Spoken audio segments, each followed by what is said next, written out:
안녕하십니까. 한국거래소 산하 한국 IR 협의회 반도체 애널리스트 김경민입니다. 세상에서 가장 쉬운 반도체와 인공지능 들여다보기 강의를 시작하겠습니다. 지난주에 CES 박람회가 열렸는데요.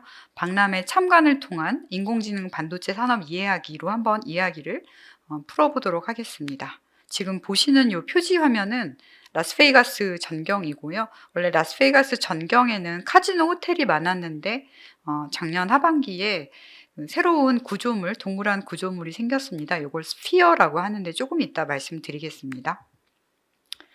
네, 이제부터 인공지능 반도체 산업 현황 1강을 먼저 좀 말씀을 드리겠습니다. 일단 인공지능하고 반도체가 무슨 관계가 있는지 살펴보도록 하겠습니다. 자, 인공지능과 반도체는 무슨 관계가 있을까요? 저는 이제 이런 것들이 궁금하면 구글 바드라는 요 LLM 챗봇에 물어봅니다. 자, 구글 바드가 뭐라고 말했을까요? 인공지능과 반도체는 서로 뗄 수 없는 관계라고 얘기를 합니다.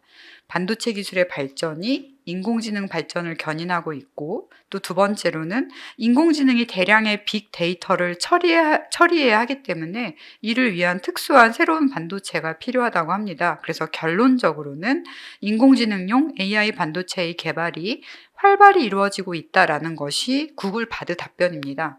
저 같은 경우는 구글 바드하고 챗 GPT-4를 둘 다 이용하는데요. 어떤 현상에 대해서 알기 쉽게 설명해 주는 거는 구글 바드인 경우가 많거든요. 그래서 저도 어떤 처음으로 궁금한 점이 생긴 어떤 항목들이 있을 때는 일단 구글 바드에 먼저 물어보는 편입니다. 다음 페이지 보실게요. 같은 질문을 제가 이번에는 챗 GPT-4한테 했습니다. 그래서 챗 GPT-4는 이 답변들을 보시면 직장인들을 위한 그런 답변들이 많아요. 요렇게 딱딱딱 분리 포인트로 정리가 돼 있으니까, 요런 것들은 우리 센터장님이나 팀장님께 보고할 때 요렇게 쓰면 좋겠다라는 그런 아이디어가 많이 생깁니다. 주로 챗 GPT는 요렇게 보기 좋게 깔끔하게 정리해 주는 경우가 많고요. 인공지능과 반도체의 상관성에 대해서 챗 GPT-4의 답변에 따르면 계산 성능의 요구, 반도체 설계의 최적화, 그 다음에 반도체 제조에 AI를 적용하는 부분, 신기술 개발의 촉진, 결론적으로 AI와 반도체 산업은 상호 성장하고 있다. 이런 내용을 알려줍니다. 그렇다면 실제 인공지능하고 반도체가 같이 코워킹하는 그런 사례를 볼 수 있을까요? 네, 실제로 있습니다. 그래서 이제부터 제가 말씀드릴 사례는 저희가 손으로 쓴 글씨, 손글씨 요 필기체를 인식하는 인공지능을 저희가 실제 이제 구현을 하고 그 과정에서 반도체가 사용되는 거를 조금 이따 보여드리도록 하겠습니다. 그래서 실제 이렇게 인공지능을 저희가 구현하려면 먼저 학습을 시켜야 되는데요. 학습시킬 때는 굉장히 많은 손글씨 이미지가 필요하고요. CPU라는 프로세서를 사용하면 이런 데이터를 학습하는데 며칠이 걸릴 수도 있고, 그러나 병렬 연산에 특화된 GPU를 사용하면 훨씬 더 짧은 시간인 몇 시간 만에 학습할 수 있습니다. 자, 지금 보실게요. 손글씨, 즉 필기체를 인식하는 인공지능 실제 사례입니다. 1부터 이제 9, 0까지의 숫자가 있는데 이거를 저희가 이제 손으로 또박또박 쓰면은 인공지능 기술을 통해서 이거를 이제 인식하게 만들 수가 있고요. 보통 사람이 육안으로 검사를 하던 아니면 인공지능으로 검사를 하던 3이나 8, 1이나 7 이런 숫자를 많이 헷갈려 합니다. 그래서 이제 이게 이제 육안 판독 결과 그리고 실제 인공지능 적용했을 때 결과가 달라질 수 있고요. 이 오류율을 최대한 적게 나오게 하는 것이 인공지능의 목적이다라고 할 수 있습니다. 실제로 손으로 글씨를 써보면 굉장히 다양한 필체가 나오잖아요. 지금 보여드리는 거는 이제 M리스트라고 알려진 굉장히 유명한 데이터셋인데 0부터 9까지 손으로 쓴 겁니다. 그래서 저도 예전에 이제 외국계사를 다녔던 적이 있는데 주로 저는 7하고 1이 많이 헷갈리고요. 그래서 이제 외국에서 오신 임직원분들이 숫자를 써서 줄 때 1하고 7을 되게 많이 헷갈려 했던 것 같고, 그리고 9하고 0도 많이 헷갈렸던 것 같습니다. 그래서 그거를 이제 인간의 육안으로 봐도 헷갈리는데 인공지능이 얼마나 빨리 이제 헷갈리지 않고 잘 구분할 수 있는지 그런 것들을 저희가 이제 학습을 시키고 테스트를 할 수가 있습니다. 자, 요런 데이터셋이 몇만 개가 있다라고 가정을 해 볼게요. 그다음에 뭘 하냐 하면은 이제 이걸 저희가 어떤 인공지능 기술을 구현하기 위해서는 코딩을 할 줄 알아야 됩니다. 그래서 지금 보시는 화면이 흐려서 좀 잘 안 보이시긴 하지만 제가 2023년 11월에 실제 파이썬으로 코딩 연습을 해본 것이고요. 이 파이썬 언어를 알고 있다면 각종 라이브러리를 불러와서 지금 요 필기체, 글씨체 데이터셋을 이제 훈련을 시킵니다. 그래서 지금 보여드리는 거는 지금 한 30줄 정도 되는 파이썬 코드인데 실제로 이게 학습, 그 다음에 나중에 테스트까지 끝나려면 60줄 이상의 파이썬 코딩이 필요하고요. 예전 같은 경우에는 이걸 코딩을 하면은 파이썬 코딩을 할 수 있는 소프트웨어를 별도로 설치를 했었어야 되는데 지금은 그럴 필요가 없습니다. 지금은 이제 대부분 구글 드라이브를 많이 쓰시는 걸로 알고 있는데 구글 드라이브의 기능 중에 코 레버러토리라는 코딩할 수 있는 기능이 있어요. 그래서 그 코 레버러토리를 저희가 짧게 줄여서 코랩이라고 하는데 구글 코랩 안에서 파이썬으로 이렇게 코드를 작성할 수가 있고요. 실제 작성하실 때는 에버노트 앱이나 아니면 노션 앱에서 타이핑하는 그런 거랑 되게 비슷한 기분으로 타이핑을 하시면 됩니다. 자, 이렇게 코딩을 다 하고 나면 실제 이걸 구현할 때 반도체가 필요해요. 다만 반도체가 여러 가지가 있기 때문에 그 중에서 저희가 선택을 할 수 있습니다. 이제 구글 코랩 같은 경우는 CPU, T4 GPU, A100 GPU, V100 GPU, 그 다음에 TPU 이렇게 5가지 제품 중에 어떤 반도체를 사용하시겠습니까? 하고 선택할 수 있게 해주고요. 네, 이 중에서 필요하면 추가적으로 비용을 내고 성능이 좋은 거를 선택하실 수가 있습니다. 그런데 사실 이제 이런 거를 처음 구현하는 입장에서는 요 5가지 중에 어떤 게 가장 나한테 적합할까? 이거를 좀 궁금하게 생각하실 수 있잖아요. 예, 그런 게 궁금하시면 역시 이것도 구글 바드나 챗 GPT에 물어보시면 됩니다. 그래서 저 같은 경우는 구글 바드한테 물어봤습니다. 조금 전에 그 화면에서 내가 지금 코딩한 저 파이썬 코드를 돌려보려고 하는데 저 CPU부터 V100 GPU까지 저 5개 중에 뭘 선택하면 됩니까? 라고 물어봤더니 구글 바드가 답변하기를 A100 GPU를 선택하면 된다고 합니다. 그래서 요것도 다 이제 반도체의 일종인데 요게 필기체 인식에 가장 적합하다라고 알려지네요. 네, 그래서 A100 GPU를 쓰면 되겠구나라는 것을 알 수가 있습니다. 예, 근데 제가 여기서 CPU나 T4 GPU는 그러니까 무료라기보다는 추가적으로 비용을 내지 않고 이용할 수 있는데요. A100 GPU를 사용하려면 추가 비용을 지불해야 됩니다. 그래서 이제 요게 그 4개의 옵션이 있는데 구글 측에서 권장하는 건 2번째 옵션이고요. 요 코레 프로라는 요 이제 옵션을 쓰려고 하면 월 9.9달러, 99달러를 지불해야 되는 그런 상황입니다. 저는 이제 그 기말고사 직전에 과제를 했는데 돈을 내기가 싫어서 요 직전 화면에 보시면 요 여러 가지 옵션 중에 그냥 추가적으로 비용이 들지 않는 CPU로 트레이닝을 해서 과제물을 제출한 기억이 있습니다. 그런데 지금 요 월 9.99달러도 비용 내기가 싫다라고 생각하실 수 있는데요. 그래도 그나마 실제 구입하는 것보다 클라우드로 이용하면 상대적으로 비용 부담이 낮아집니다. 예를 들어서 요 A100라는 모듈 가격을 실제 이게 얼마냐 하고 인터넷에 물어보면 요 제품 하나당 1,300만 원 정도이고요. 이 모듈이 붙어 있는 컴퓨터는 실제로 몇억 원 정도 됩니다. 그래서 그 컴퓨터를 여러 대 구입하면 이제 몇십억 원 정도가 비용으로 나가겠죠. 그래서 그렇게 하는 것보다는 구글 콜앱에서 클라우드로 이용을 하면은 상대적으로 적은 요금으로 사용할 수 있습니다. 이것도 역시 챗 GPT나 구글 바드한테 물어보면 요금을 다 알려줘요. 그래서 지금 시간당 요금이 옵션에 따라 다르지만 0.95달러 또는 1.9달러라고 얘기를 해줍니다.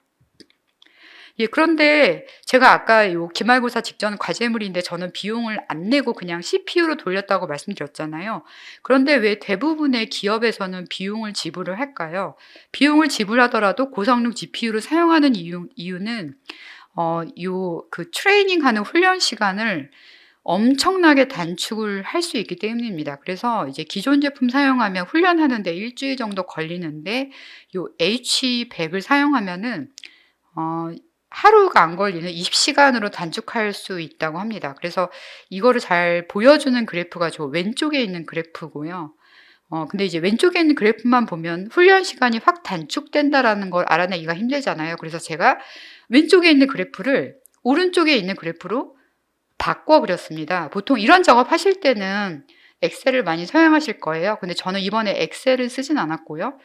왜 쓰지 않았냐면은 제가 왼쪽 그래프에 그 원본 로 데이터를 제가 갖고 있지 않았습니다. 그냥 요게 그림 파일로만 존재했거든요. 그래서 왼쪽에 있는 그림 파일을 저 이미지만 다운로드 받아서 챗GPT4한테 제가 요거를 이제 줬고요.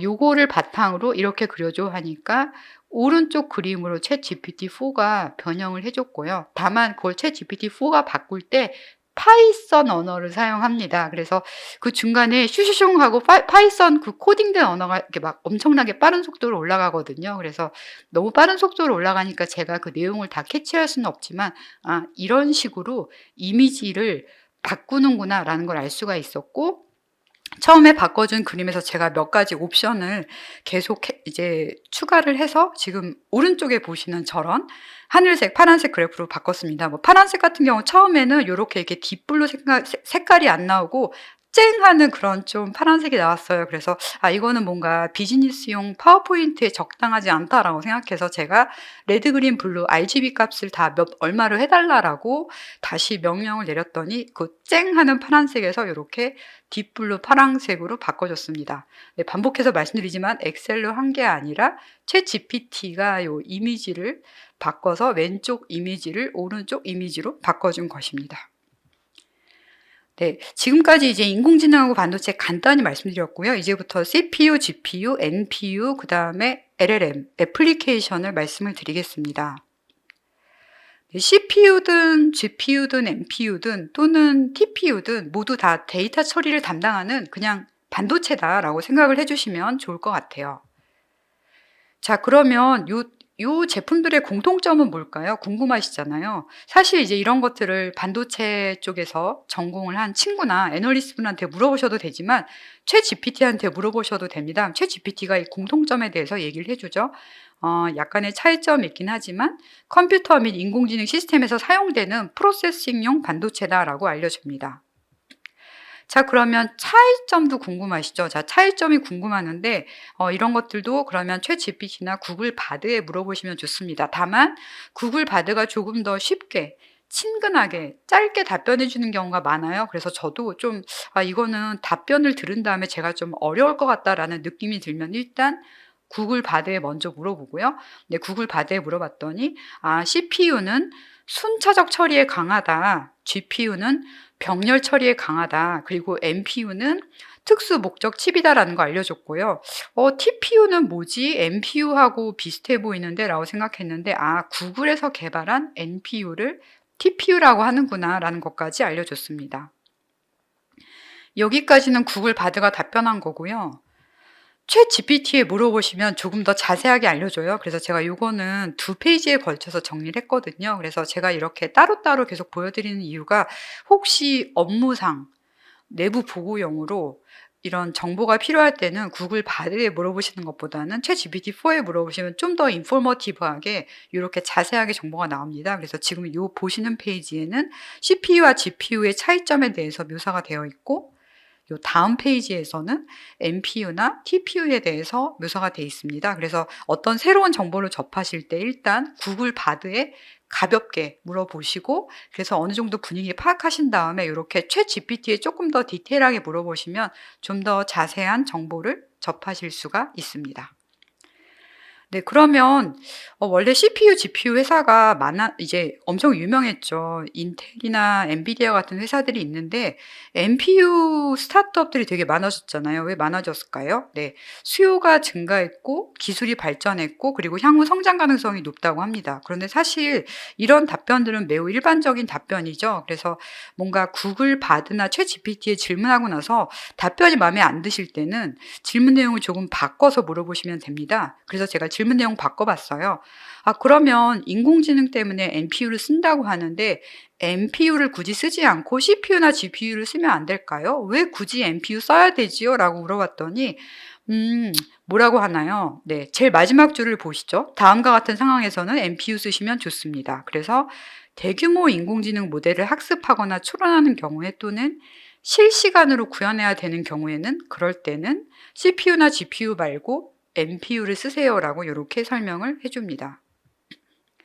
네, 지금까지 프로세서들에 대해서 말씀드렸고, 제가 이제 지금부터는 이제 LLM에 대해서 말씀을 드릴게요. 사실 저도 LLM에 대해서는 평상시에 대화를 많이 안 나눴는데, 요번에 이제 CES 2024에서 발표한 기업들을 보니까, 그 무엇보다도 LLM이 너무 중요하다라는 생각이 들어서, 요번에 좀 장시간 말씀을 드리겠습니다. 일단 LLM이란 단어는 인공지능 관련 뉴스에 엄청나게 등장하는데, 이거는 라지 랭귀지 모델의 약자로 거대 언어 모델이라고 부릅니다. 그래서 주로 이제 인간의 언어를 이해하고 그 인간의 언어처럼 비슷하게 생긴 거를 생성할 수 있는 그런 거구나라고 이해하시면 좋을 것 같고요. 실제 이제 LLM이 뭔지, 요 단어 하나하나 L과 M이 뭔지 비전공자도 이해하기 쉽도록 설명해 달라고 제가 구글 바드한테 부탁을 했어요. 그랬더니 제가 기대한 답변이 나오지 않고, LLM은 초거대 언어 모델 이렇게 얘기하는 게 아니라 라틴어로 법학 석사를 의미한다고 답변을 해주네요. 그래서 제가 원하는 답변이 안 나와서 실망을 했지만, 네, 절대 실망하지 마시고 다시 물어보면 됩니다. 다만 다시 물어보실 때 최대한 예의를 갖춰서 존댓말로 배려하듯이 물어보면 원하는 답이 금방 나옵니다. 그래서 다시 물어봤죠. 구글 바드님, 저는 라지 랭귀지 모델의 LLM이 궁금했는데 왜 저한테 법학 석사에 대해서 얘기를 하나요? 했더니 저한테 사과를 하네요. 죄송합니다. 잘못 이해했습니다라고 사과를 하네요. 그러면서 이제 LLM이 뭔지 다시 설명을 해주고 마지막에는 앞으로 질문에 더 정확하게 답변할 수 있도록 노력하겠다라고 다짐까지 합니다. 자, 이제 그래서 다시 LLM이 뭔지 파고 들어가다 보면 결국에 이 단어 하나하나를 이해하면 좋은데요. LLM에서 L은 large, 그러니까 대규모라는 걸 의미하고요. 대규모는 모델이 크다, 파라미터가 많다, 말뭉치가 많다. 그래서 많거나 큰 거를 의미하구나, 이렇게 이해해 주시면 좋을 것 같고요. 이제 language라는 거는 이 모델이 언어와 관련된 작업에 이제 초점을 맞추고 있다, 이렇게 이해해 주시면 좋고요. 사실 요 large나 language는 굉장히 직관적으로 이해하실 수 있는 단어이기 때문에 여기까지는 불편함 없이 이해를 하시는데, 모델이란 단어를 말씀드리면 이제 여기서부터 많이 헷갈려 하시고 저도 많이 힘들더라고요. 실제 여기서 모델이란 단어는 수학적인 구조나 알고리즘을 의미한다고 합니다. 네. 그래서 실제 LLM들이 얼마나 많냐 하면 정말 많아요. 그래서 저도 이 그림을 갖다 붙이면서 깜짝 놀랐는데, 저도 나름 인공지능에 대해서 지금 1년 이상 공부하고 있는데, 이 그림에 나와 있는 LLM 종류 중에 제가 알고 있는 거는 GPT-4, GPT 이제 3.0, 팜, 라마, 이거 외에는 예전 2019년이나 2021년도에 나왔던 대부분의 LLM들은 제가 듣도 보도 못한 LLM이더라고요. 그래서 이렇게 LLM이 많구나라는 걸 느낄 수가 있었고요. 최근에 가장 주목받는 LLM은 이제 GPT 3.5가 있고요. 그리고 GPT 4가 있고요.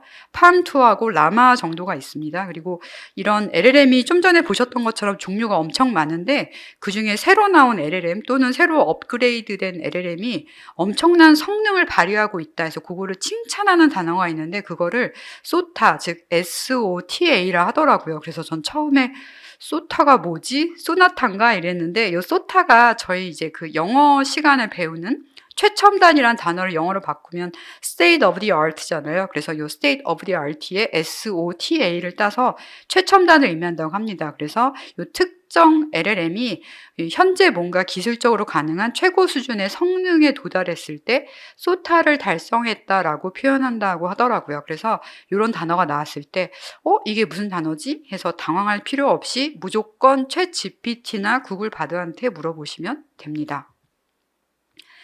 예. 근데 제가 이제 인공지능 공부를 계속 하지만 이 모델이란 단어를 들으면 저는 무슨 슈퍼모델, 프라모델 이런 단어들이 떠오르는 거예요. 지금 프라모델 사진을 보고 계신데요. 그래서 제가 제 스스로 조금 한심스럽지만 챗 GPT나 구글 바다한테 물어봤습니다.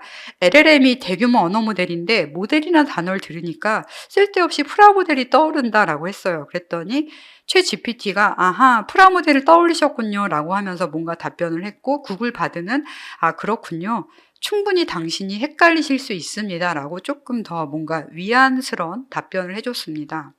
그래서 제가 또 다시 제 마음을 솔직하게 토로를 했습니다.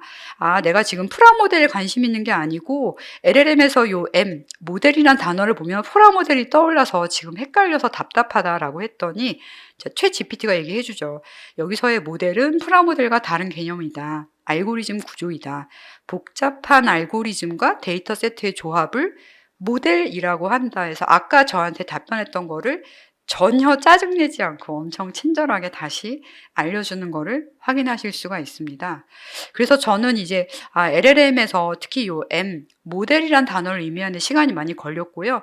만약에 인공지능에 대해서 아직 잘 알지 못하는 친구들한테 제가 LLM을 설명한다고 하면 저는 거대한 백과사전에 뭔가 이 질의응답용 챗봇이 붙어있다 이렇게 좀 얘기를 하고 싶어요. 그래서 이렇게 설명하려고 하는데 이렇게 해도 될까? 궁금하잖아요. 그래서 구글 바다한테 물어봤더니 구글이 예, 그렇게 얘기해도 된다라고 이렇게 확인을 해줬습니다. 네, 아까 잠깐 보셨던 것처럼 지금 글로벌 회사들이 LLM을 굉장히 많이 개발하고 있고요. 마케팅 목적으로 다양한 이름을 붙이고 있어요. 그래서 중국에서 만들어진 LLM들의 그 한자 버전의 그 의미를 살펴보시면 뭐 1000가지 질문 이런 걸 의미하는 경우도 있고 세상의 모든 것 뭐 이런 것을 의미하는 경우도 있고요. 뭐 삼성그룹 같은 경우는 LLM 프로젝트 이름이 가우스인데 이제 아마 그 수학자 가우스 또는 가우지안 분포에 나오는 가우스가 아닐까 이렇게 추측을 하고 있습니다. 그래서 뭔가 유명한 사람 또는 상징적인 어떤 단어들을 지금 LLM의 어떤 브랜딩으로 많이 사용하고 있다라는 것을 아실 수가 있습니다. 네. 그리고 이제 LLM도 각 특징이 있고 특정 분야에 특화된 LLM들이 있는데 최근에 이제 GPT-4 같은 경우는 질문만 잘하면 의학용 LLM보다 훨씬 더 그 이제 테스트 정확도가 개선된다고 합니다. 그래서 그런 것들을 그림으로 보여주는 게 왼쪽 차트고요. 제가 왼쪽 차트를 또 아쉽게도 로우 데이터 없이 무슨 논문에서 발견했어요. 그래서 이거를 파워포인트에 담기에는 조금 너무 좀 흐릿하다라고 생각해서요. 역시 챗 GPT-4를 이용해서 이 그림에 제가 로우 데이터가 없었는데 이 그림을 지금 보시는 이 화면의 오른쪽 버전으로 바꿨습니다. 그래서 챗 GPT-4가 그 특정 프롬프트에서 질문 엄청 잘 한 경우에 성능이 좋다라는 요거를 그래프로 보여주세요라고 했더니 저 왼쪽에 있는 그래프 그림을 오른쪽으로 바꿔주더라고요. 아까 말씀드렸던 것처럼 엑셀을 사용하지 않고 이미지 변환만으로 이렇게 챗 GPT-4에서 바꿀 수가 있었습니다. 네, 그래서 LLM을 이렇게 사용하실 때, 내 마음에 맞게 쓰려면요, 사랑하는 사람한테 물어보듯이 단계적으로 친절하게 질문하시면 돼요. 그래서 가끔 원하지 않는 답변이 나왔을 때, 화를 내지 말고, 내가 원래 원하던 건 이거였어. 근데 뭔가 답변을 잘못한 것 같대. 안타까워. 예, 이런 식으로 반응을 하셔도 좋습니다. 네, 그래서 이제 LLM은 굉장히 다양한 것들이 있고요. 저는 현재 그 LLM 챗봇 중에 구글 바드랑 챗 GPT-4를 많이 쓰는 편이고요. 어떤 특정 회사가 여러 가지 LLM을 만듭니다. 그래서 구글에서도 이제 바드 챗봇이 있고 벌트가 있는데요. 요거는 훈련 데이터나 아키텍처, 목적이 다르기 때문에 그 유저의 목적에 맞게 골라서 쓰시면 되는 상황입니다. 그리고 실제 이번 CES 부스에서 요 LLM을 활용한 그 엣지 AI 디바이스가 많이 이렇게 좀 전시가 됐어요. 그래서 제가 퀄컴 부스에서 질문해 봤습니다. 그 노트북에다 실제 이제 타이핑해서 입력을 했고 퀄컴 직원분이 그냥 아무거나 물어보세요라고 했거든요. 그래서 제가 뭔가 가장 좀 쉬운 질문을 물어봐야겠다라고 생각해서 현재 퀄컴의 CEO가 누구냐라고 물었습니다. 현재 CEO는 이 사진 위에 보시는 크리스티아노 아몬인데 근데 이 노트북에서 말풍선으로 답변이 나오기를 그 전 CEO인 스티브 몰렌코프라고 답변했어요. 그래서 그 안내해 주시는 직원분도 엄청 당황을 하고 저는 퀄컴 직원 아니었지만 저도 당황을 했거든요. 그래서 지금 CEO가 아니라 옛날 CEO 이름을 보여주는데 왜 정보가 잘못됐습니까? 라고 여쭤봤더니 그 직원분 말씀이 이제 엣지 AI 디바이스에 반영된 LLM이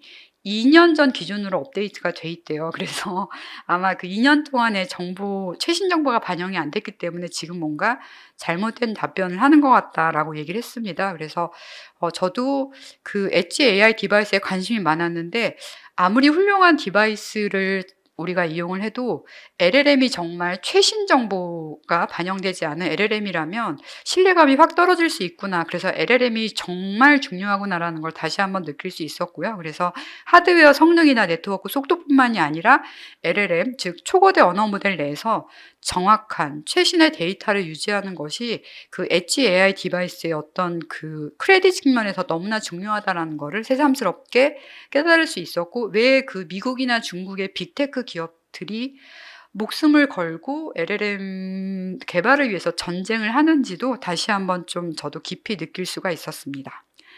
네, 이제 1강의 마지막인 그 인공지능 애플리케이션 말씀드릴게요. 이번 CES에 전시됐던 제품 중에 그 인공지능 애플리케이션으로 구현된 인상 깊은 서비스는 타임캐틀이라는 그 중국 회사의 서비스였습니다. 지금 보시는 건 사실 그냥 스마트폰에 보조적으로 사용되는 그 무선 이어폰처럼 생겼잖아요. 근데 이게 동시 통역이 됩니다. 동시 통역이 되고요. 실제 저도 그 현장에서 이걸 착용을 해봤습니다. 그런데 이걸 개발하신 분은 지금 되게 나이가 젊은 CEO 이제 리얼 TN이라는 분이고, 이분이 실제 와서 이제 IR도 진행을 했고 제품 설명도 진행하셨는데요.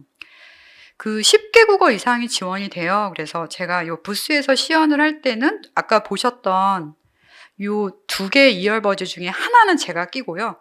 또 하나는 타임캐틀의 그 직원분이 끼시고, 그분은 중국어로 얘기하시고 저는 한국어로 얘기했습니다. 그래서 제가 그 중국인 직원분한테 어제 그 IR 발표하는 거 그리고 IR 그 준비하는 과정에서 열심히 뛰어다니는 모습이 너무 인상적이었다, 이거를 그냥 한국말로 얘기했거든요. 근데 그게 순차 통역을 통해서 그분한테 중국어로 전달이 되니까 이제 그분이 얘기를 듣다가 갑자기 이제 굉장히 감동받은 듯한 표정을 지으셨는데 저도 그때 굉장히 감동을 받았습니다. 근데 그 실제 그 IR 진행할 때 CEO분한테 물어봤어요. 왜냐하면 CEO분이 중국분인데 중국어 당연히 잘하시겠지만 영어도 잘하시더라고요. IR을 영어로 진행했거든요. 그래서 아니 이렇게 지금 잉글리시 플루언트한데 왜 이걸 개발했냐 그랬더니 영어로 플루언트하지만 그래도 영어로 IR 하면 엄청나게 스트레스를 받고, 그래서 그 영어로 IR을 하다 보면 그 내 뇌가 타는 것 같다. 그러니까 burn my brain이라는 단어를 쓰시더라고요. 그래서 어차피 모국어가 아닌 언어로 말할 때는 스트레스가 크고, 또 이제 최근에 부모님이 유럽 여행 갔다 오셨는데 그 다른 지역으로 여행 가면 그 지역에 맞는 앱을 새로 깔아야 되잖아요. 뭐 예를 들어서 우버 앱이라던가 현지에서 사용 가능한 스타벅스 앱이요. 그래서 그런 과정에서 이런 동시 통역 서비스가 필요하다라고 생각해서 지금 보시는 이런 제품을 개발했다고 합니다. 그래서 엄청나게 이 제품이 좀 인기가 많았고, 부스에서도 관람객이 많았습니다. 그리고 이제 실제 이게 엄청나게 새로운 서비스가 아니라 퀄컴도 3개월 전에 이것과 매우 비슷한 제품 서비스를 공개를 했고, 이게 이제 유튜브 동영상에 나와 있어서 제가 캡처를 했어요. 그래서 요거는 퀄컴의 스냅드래곤 컴퓨터 플랫폼인데요. 지금 두 여자분이 앉아 계시잖아요. 가운데 이제 태블릿 PC랑 아주 비슷하게 생긴 굉장히 얇은 노트북이 있습니다. 그래서 이 두 분이 얘기하시면 그 내용이 말풍선으로 번역이 돼서 이 화면에 표시가 됩니다. 그래서 오른쪽에 계신 분이 한국분이에요. 한국분인데 지금 그 자녀 교육에 대해서 얘기하고 있거든요. 그래서 요 특별한 날이나 생일 같은 때에 장식하는 걸 좋아해요, 이런 얘기를 하시는데, 이게 실제로 말풍선으로 번역이 돼서 왼쪽에 앉아 계신 분한테 전달이 됩니다. 그래서 요 그 태블릿 PC처럼 생긴 요 노트북을 좀 가까이서 자세히 보면은 요렇게 뭔가 챗봇 같은 플랫폼이 있고, 여기서 그 두 개의 말풍선이 계속 왔다 갔다 하면서 순차 통역을 하는 것을 볼 수가 있습니다. 그래서 제가 지금 AI 애플리케이션 중에 주로 그 순차 통역을 통해서 서로 다른 언어로도 친밀감 있게 대화할 수 있는 그런 두 가지 타임캐틀하고 퀄컴 보여드렸습니다. 그래서 지금까지 인공지능 반도체 산업 현황 1강에 대해서 말씀을 드렸습니다.